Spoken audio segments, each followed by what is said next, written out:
Hey guys, how are you? This is Pawan again. So hope you have seen the last video already where we discussed about the Euler's number E. Today we will discuss about the Euler's identity. Right? Remember this is written as EULER. This is called as Euler's. It's just the pronunciation thing. Today we will discuss about what is Euler's identity, how is it derived, what are the uses, and these form some basics of the mathematics. So the plan right now is to cover the basics in few sessions, and then we'll move on to the next level of mathematics, which would be like maybe for your competitive exams, the IIT, JEE, main and advanced, and so on. But it is very important to go through these basics first, and then try to attempt those complex problems, the hard problems which you say, which won't be hard if we already have gone through the basics. So hope you can see the board, the whiteboard. Just a Jugaad board in the lockdown, so that should be okay because I'm not able to get the whiteboard yet. So if you have not watched the last video, I would recommend just have a look at that first and then come to this. It will make more sense. Okay.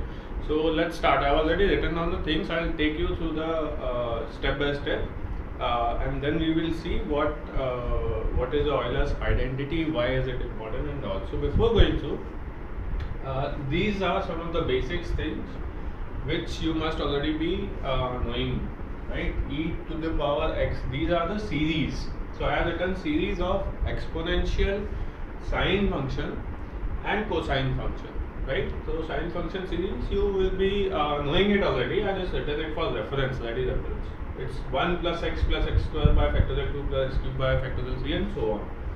Similarly, the series of sine x is odd powers of x, alternative plus and minus sign, divide by the same odd power factorial, right? So x minus x cube by factorial 3 plus 5 by factorial 5 minus 7 by factorial 7 and so on. So all the odd powers of x in the alternative plus minus sign. Similarly, the cos series, it's all the even powers of x with alternative plus and minus sign, similar to the logic is similar to the sin x series.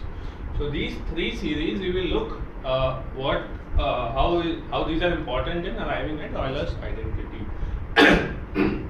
Sorry. So right now a series of e to the power x. So my point is, what in the place of x if I put ix, right? So I am trying to derive series of e to the power ix.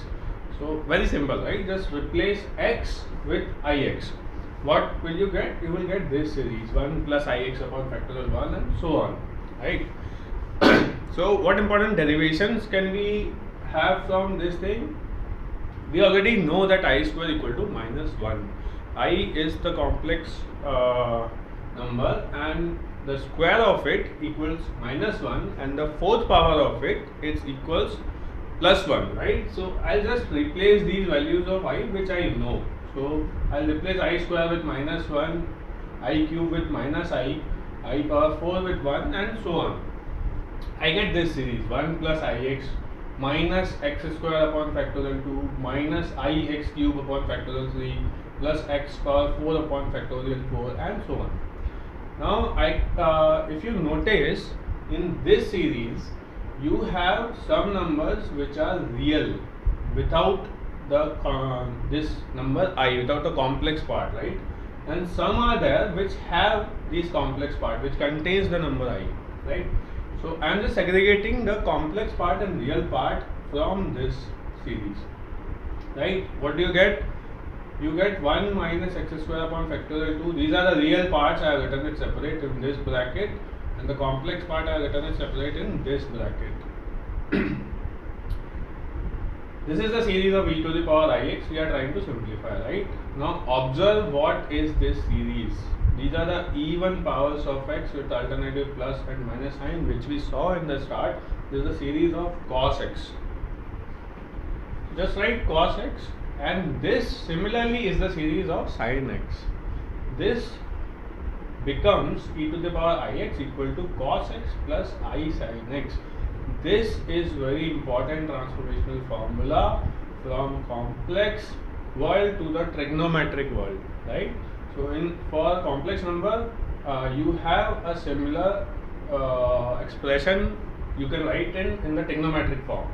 This is the importance of this number and mainly used in the electric current waves. There you will see all these applications, right? Now this is called Euler's formula, not the identity, right? This is called Euler's formula. What is Euler identity? If you take the special case of it, you put x equal to pi, right? So your series will become e to the power I pi equals cos pi plus I sin pi. This thing.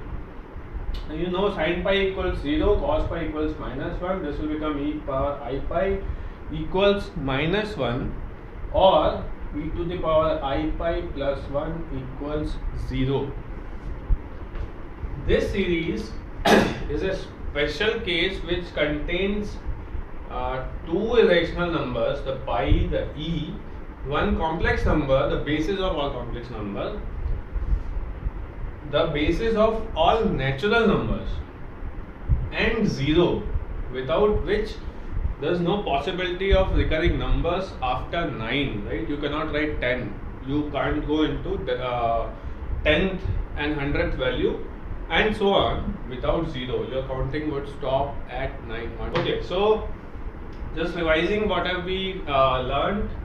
We wanted to derive the Euler's identity, which is this, and also we want to learn about the Euler's transformational formula, which is this.